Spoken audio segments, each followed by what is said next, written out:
Baik teman-teman, bismillahirrahmanirrahim. Assalamualaikum warahmatullahi wabarakatuh. Salam sehat untuk kita semua, amin. Oke teman-teman, kali ini kita akan mendiskusikan tentang Islam dan moderatisme.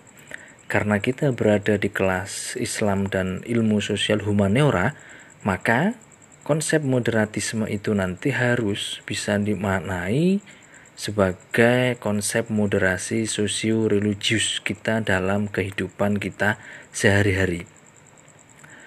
Sebagai awalannya, saya ingin menyampaikan bahwasannya kita sebagai warga negara Indonesia itu patut berbangga. Karena tidak seperti negara-negara Islam yang ada di dunia, mayoritas umat muslim di Indonesia adalah kalangan yang memproklamasikan diri sebagai garda moderat.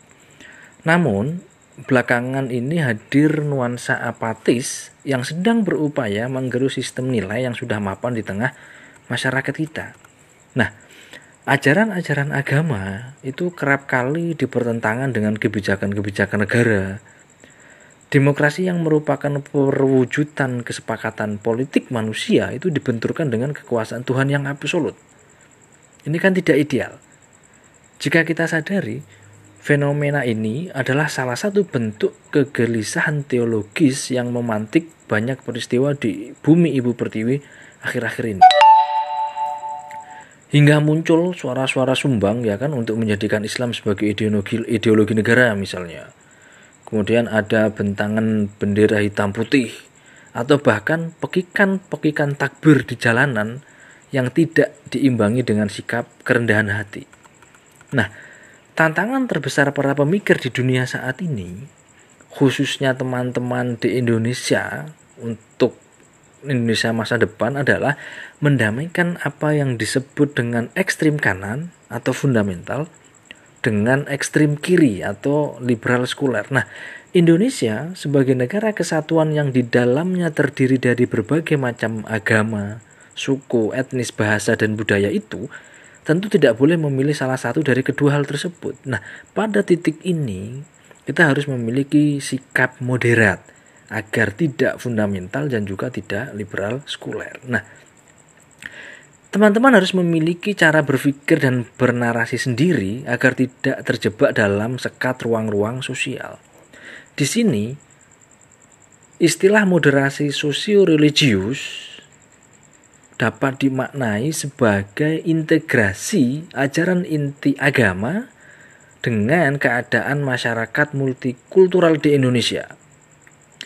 Jadi ajaran-ajaran inti keagamaan dan konteks keindonesiaan itu dapat disinergikan dengan bagaimana kita menyikapi kebijakan-kebijakan sosial yang diambil oleh pemerintah negara. Nah, kesadaran ini harus dimunculkan agar kita semua, agar generasi ke depan itu bisa memahami bahwasanya Indonesia itu ada untuk semua. Sejak dahulu kalau kita amati, fanatisme sektarian merupakan penyakit yang kerap menjangkiti akal sehat.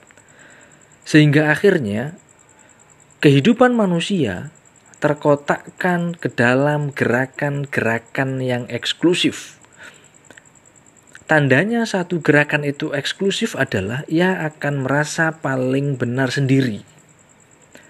Ia akan merasa seolah-olah ia adalah umat yang masuk surga, yang lainnya masuk neraka. Ia akan merasa bahwasanya dirinya lah yang paling sunnah, sementara yang lainnya bid'ah. Nah, jika sudah seperti itu, inklusivitas atau keterbukaan kehidupan beragama dan bernegara akan menjadi kabur bahkan tak terbaca di benak mereka. Dari sini, kesadaran moderasi dalam beragama dan bernegara harus dinarasikan. Bukan hanya sebagai kritik pemikiran, tetapi sebagai tindakan untuk menjaga stabilitas negara Indonesia kita hari ini dan untuk Indonesia ke depan. Kita tahu bahwa Rasulullah SAW hidup di tengah masyarakat sosial yang juga memiliki banyak warna kan. Sama seperti di Indonesia, baik pada periode Mekah maupun Madinah, di sana itu juga ada beragam agama. suku, budaya, dan juga dialek bahasa. Meskipun misalnya dikategorikan itu bahasa Arab, tetapi dialeknya bermacam-macam. Nah, tapi hebatnya dengan status kenabian yang juga dikenal sebagai sosok Al-Amin, Nabi Muhammad SAW meskipun sudah mampu menguasai Mekah dan Madinah itu tidak memberangus semua fenomena perbedaan tersebut, tidak. Kemudian hanya dijadikan satu warna, tidak. Karena Nabi yang memahami bahwasanya kehidupan ini itu berwarna-warni, tidak satu warna, tidak satu tunggal. Jadi selain berwarna-warni ya multikultural, tidak tunggal maksudnya. Nah, dari perilaku Nabi Muhammad SAW kita bisa belajar bahwa menghargai kehadiran pihak lain dan menghormati hak-hak sosial keagamaannya adalah tentang idealitas keadilan sosial itu sendiri. Ini adalah salah satu bentuk kesadaran moral sosial yang oleh bangsa Indonesia dalam sila kelima Pancasila dinarasikan dengan keadilan sosial bagi seluruh rakyat Indonesia.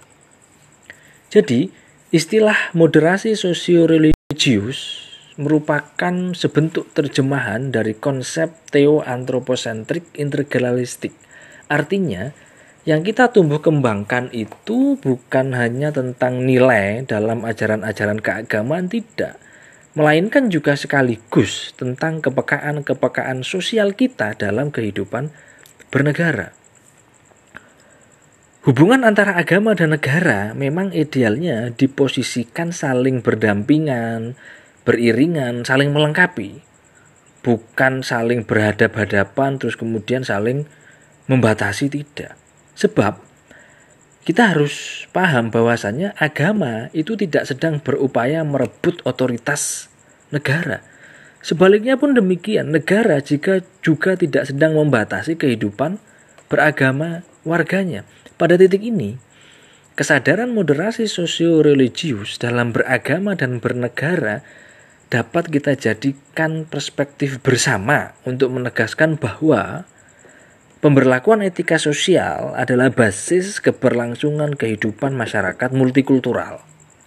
Nah, konsep moderasi sosio-religius dalam beragama sejatinya dapat kita rumuskan deskripsinya berdasarkan bunyi surat Al-Anbiya ayat 107, yang artinya, dan tiadalah kami mengutus kamu wahai Muhammad melainkan untuk menjadi rahmat bagi semesta alam. Kita dapat menafsirkan kata rahmat dalam konteks kehidupan di dunia ini dan khususnya konteks keindonesiaan dengan moderasi dua pola relasi sekaligus. Pertama, rahmatan likulli akilin artinya kita harus senantiasa berbuat baik dan penuh kasih sayang kepada siapa saja tanpa harus melihat warna kulitnya, tanpa harus melihat latar belakang keagamaannya, tanpa harus melihat perbedaan bahasa dan budayanya. Yang kedua, rahmatan likulli ghairi akilin. Maksudnya adalah selain kepada siapa saja, kita juga harus bersikap rahmat kepada apa saja. Penafsiran dua model relasi rahmat, yakni kepada siapa saja dan apa saja sekaligus ini, dapat dipertanggungjawabkan keabsahannya dengan menghadirkan bukti-bukti sikap rahmat yang telah dicontohkan oleh Nabi Muhammad. Yang pertama misalnya, rahmat kepada siapa saja. Rahmat sebagai sikap moderasi sosio-religius yang mengharuskan umat Islam berbuat baik kepada siapa saja, itu sejatinya telah dicontohkan oleh Nabi Muhammad. Misalnya dalam peristiwa renovasi Ka'bah bersama para pemimpin suku Quraisy kala itu. Jadi pada suatu saat ketika Ka'bah itu direnovasi, para pemimpin Quraisy itu bersitegang. Kira-kira siapa yang berhak untuk meletakkan Hajar Aswad itu? Nah, keadaan itu tidak lantas membaik, justru malah memburuk karena setiap masyarakat itu memiliki keinginan agar kepala sukunya yang meletakkan Hajar Aswad itu. Karena tidak lantas selesai, kemudian justru semakin keruh begitu kan. Terus mereka itu ingat bahwasannya ada sosok Nabi Muhammad yang terkenal sangat adil dan sangat bisa dipercaya. percaya Al-Amin itu. Nah, para pemimpin Quraisy mengandalkan keputusan Nabi Muhammad yang adil itu untuk memecahkan persoalan yang sangat sensitif tadi itu. Akhirnya Nabi Muhammad diminta untuk memberikan solusi terbaiknya. Nah, Nabi Muhammad sangat jenius. Solusi yang ditawarkan adalah pertama, beliau membuka sorbannya, kemudian meletakkan batu hitam itu di atas sorbannya, kemudian Nabi Muhammad SAW meminta para pemimpin Quraisy yang tadi bersih tegang itu untuk sama-sama mengangkat batu itu dan diletakkan di tempatnya. Nah, jika kita perhatikan sepenggal kisah Rahmat di atas itu, Nabi Muhammad sebenarnya bisa saja mengangkat Hajar Aswad itu sendiri karena ia yang diminta oleh para pemimpin itu, dan mungkin itu bisa menyelesaikan masalah karena Nabi Muhammad saat itu belum tidak menjadi pemimpin suku kan. Lantas kemudian meletakkan di tempatnya. Yang menjadi pernyataan adalah mengapa Nabi Muhammad tidak melakukan itu. Karena Nabi Muhammad memahami bahwa sikap egois atau bertindak atas kepentingan pribadi atau sikap egosentris bertindak karena kepentingan kelompoknya itu hanya akan memperkeruh keadaan. Dari sini sejatinya Nabi Muhammad telah mengajarkan kita tentang bagaimana caranya berinteraksi sosial dalam kehidupan beragama dan bernegara. Kita semua tentu paham bahwa pemimpin Quraisy tadi tidak sama keyakinan dan konsep ketuhanannya dengan Nabi Muhammad kan.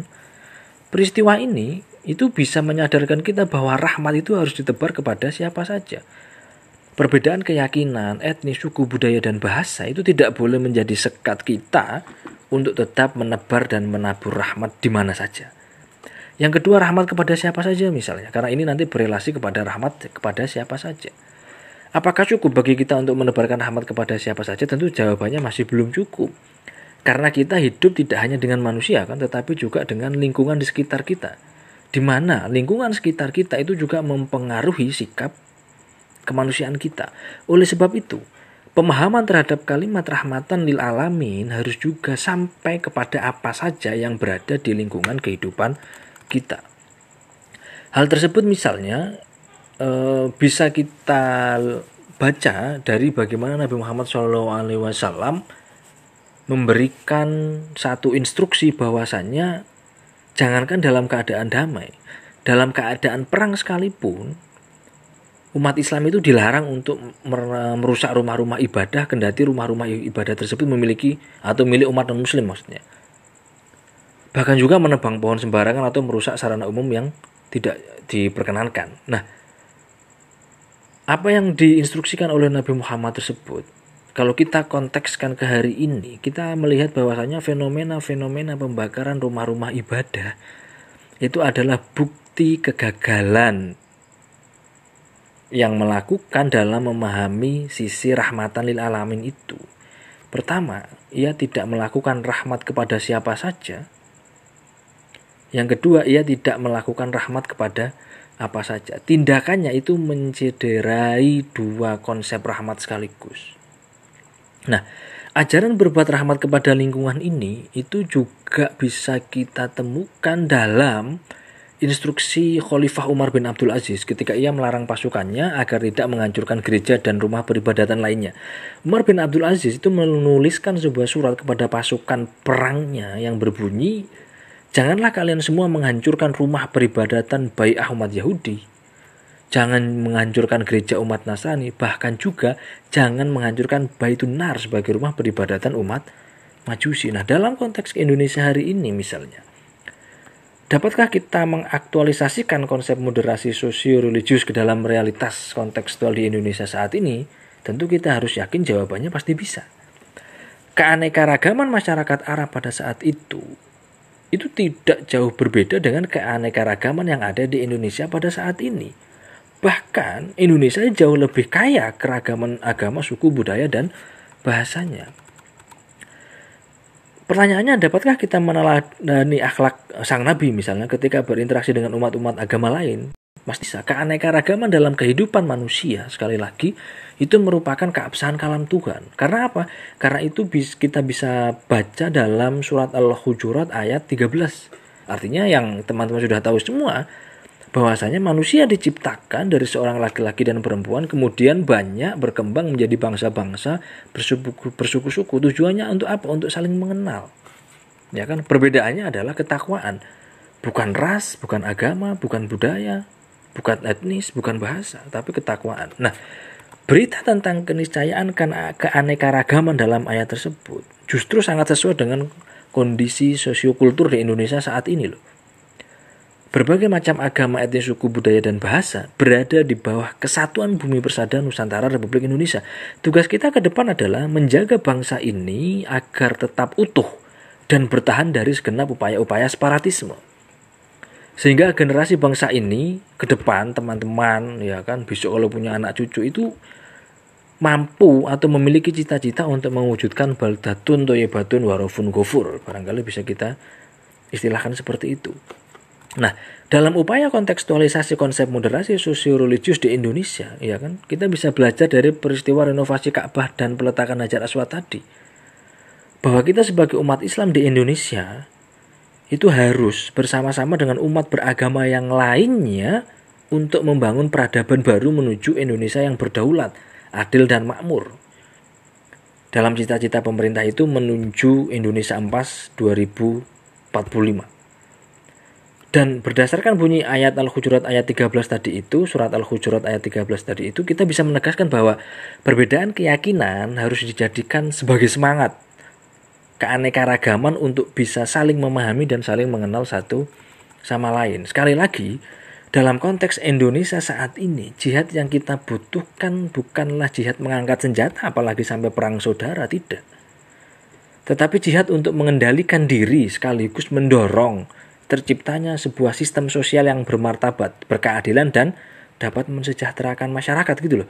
Oleh karena itu, marilah kita tumbuh kembangkan spirit moderasi sosio-religius ini sebagai semangat kebersamaan dalam memelihara kerukunan antar sesama warga negara bangsa Indonesia. Saya kira itu dulu sebagai pemantik awal untuk diskusi kita. Kalau masih ada yang ingin diskusikan, silahkan tulis di komentar atau disampaikan di Google Classroom. Saya akhiri, mohon maaf untuk segala khilaf dan kata. Assalamualaikum warahmatullahi wabarakatuh.